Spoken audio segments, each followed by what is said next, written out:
This is Nikolai Levashov, a physicist before he immigrated from Russia. He calls himself a mind healer. And this is Isabel Pritchard. She has cancer. In desperation, her parents turned to Nikolai Levashov.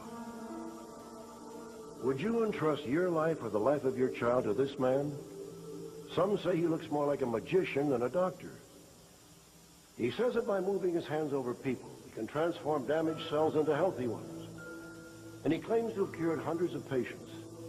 The parents of little Isabel Pritchard hope he's right. Isabel was born happy and healthy. Then at just 2 months, an ominous bulge appeared on her forehead. She became racked with pain. Her odyssey had begun. It was terrifying to imagine that there would be something in there, in her head, that was causing her so much discomfort. What we had to tell the family is that this more than likely was a very malignant growth. If surgery was not done, Isabel would not have lived more than a few weeks due to the elevated pressure on her brain. Dr. Muhonen immediately operated on Isabel. He removed a tumor bigger than her fist from the baby's skull. Tragically, the growth was malignant.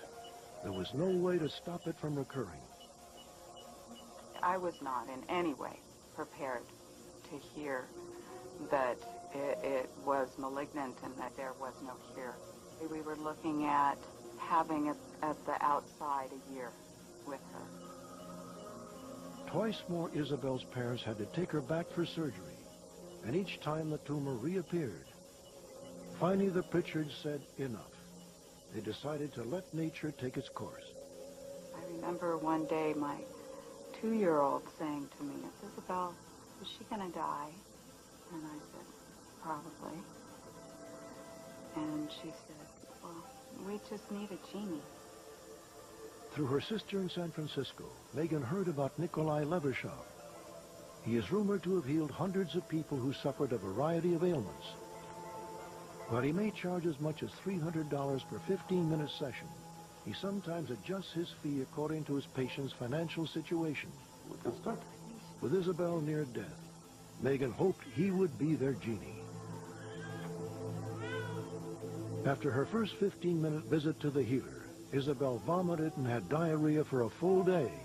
Surprisingly, Nikolai was pleased. It's actually very good because it shows that everything is working.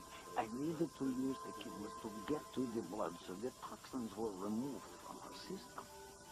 For 3 weeks, Isabel visited Nikolai every single day. Even when the Pritchards flew home to Iowa, the treatments continued, with Nikolai making gestures over the phone. The vomiting and diarrhea continued. I found it difficult to find any peace of mind in the fact that Isabel was vomiting and being sick, despite Nikolai assuring me that it was good. 2 months passed. The Pritchards received terrible news. The tumor had grown, and the pressure on her brain was threatening to kill Isabel. She must undergo surgery again. Isabel still had this massive brain tumor. Nikolai had indicated that he could help her. He had communicated those words to us. And of course my reaction is, well, prove it, show me. Had Nikolai sold them a bill of goods? The Pritchards held on to a faint hope that Nikolai could still help, just as he reportedly had helped in so many other difficult cases. Would Nikolai's treatment work on her? She did undergo a 4th operation to remove the mass that had regrown. This time, Dr. Muhonen found that the tumor had changed.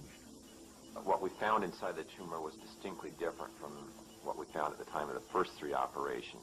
I was surprised to see that this thing was not growing in such an infiltrating fashion as it had been at the time of the first 3 operations. But Isabel still wasn't out of the woods. Her pathology report revealed that cancer cells still remained. My husband and I called Nikolai after the surgery and indicated to him that there was still cancer. He told us not to worry. that now that the tumor was gone, that he could prevent it from coming back. The psychic healing continued in person and over the phone.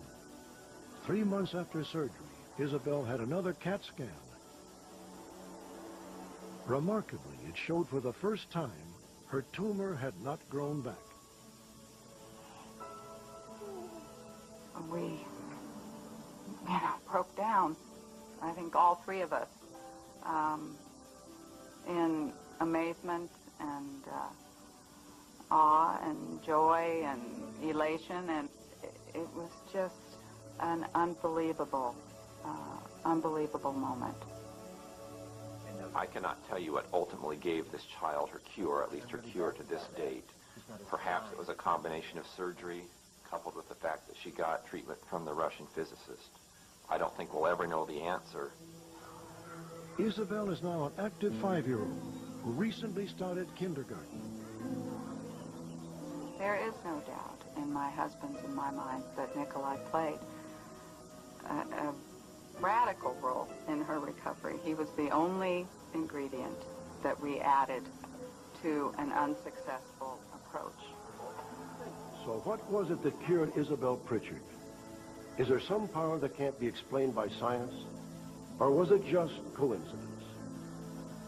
It is important to note the skeptics in the medical mainstream give Nikolai Levashov's methods little or no value. But Dr. Muhonen believes that Isabel is one of a handful of people in the world known to have beaten the type of cancer that nearly killed her.